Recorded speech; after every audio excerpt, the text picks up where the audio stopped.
नमस्कार, Hindustan smart digital में आप सभी का स्वागत है। कानपुर और अन्य जिलों की बड़ी खबरों के साथ मैं प्राची सिंह। आइए नजर डालते हैं हेडलाइंस पर। फर्रुखाबाद में वस्त्र पार्क विकसित करने के लिए केंद्र से मिली मंजूरी। अब ऑनलाइन कर सकते हैं हाउस टैक्स का स्वनिर्धारण। बिटकॉइन पर अब टैक्स लगाने की तैयारियां। जन्मदिन के दूसरे दिन बेटे संग फांसी से लटक गई मां। अपराधी विकास दुबे के माता पिता पहुंचे गांव, कहा जो हुआ सही हुआ। अब जानते हैं खबरें विस्तार से।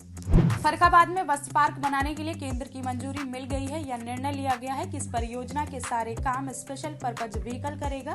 इसके साथ ही शासन स्तर पर भी सहमति मिल गई है। इस परियोजना के लिए केंद्र से 25 करोड़ रुपए मिलेंगे। फर्रुखाबाद के खिनसेपुर गांव में परियोजना की लॉन्चिंग की जाएगी। इसके लिए 188 एकड़ जमीन चिन्हित कर ली गई है।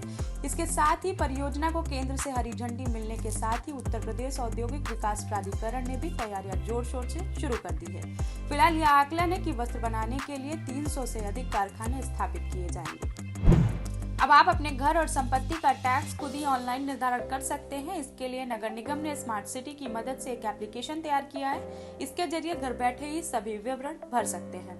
हाउस टैक्स बिल को लेकर लगातार हो रहे विवाद और भ्रष्टाचार को समाप्त करने के लिए नगर आयुक्त अक्षय त्रिपाठी ने यह कवायद की है। अभी तक स्वकर निर्धारण के सभी कार्य मैनुअल किए जाते थे, जो पारदर्शी नहीं था। वर्ष 2001 में तय किए गए हाउस टैक्स भी ऑनलाइन कर दिया गया है।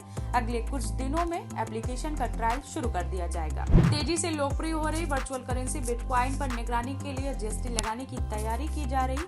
केंद्रीय आर्थिक खुफिया ब्यूरो और राजस्व खुफिया निदेशालय ने डिजिटल करेंसी पर जीएसटी लगाने का प्रस्ताव भेजा है। बिटकॉइन की रफ्तार का अंदाजा इसी से लगाया जा सकता है कि वर्तमान में एक बिटकॉइन की कीमत 24 लाख रुपए पहुंच गई। पिछले महीने यह कीमत 14 लाख रुपए थी, यानी पिछले 30 दिनों में 10 लाख की उछाल ने एजेंसियों की नींद उड़ा दी है।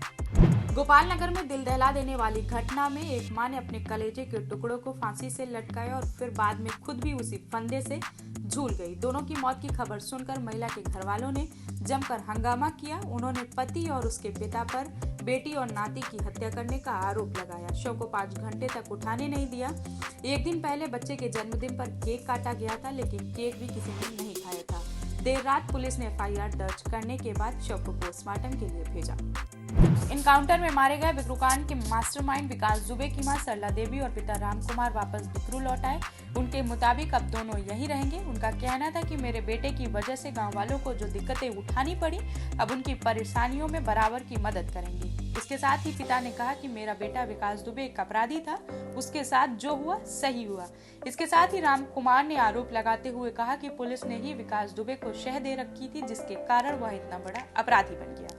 धन्यवाद।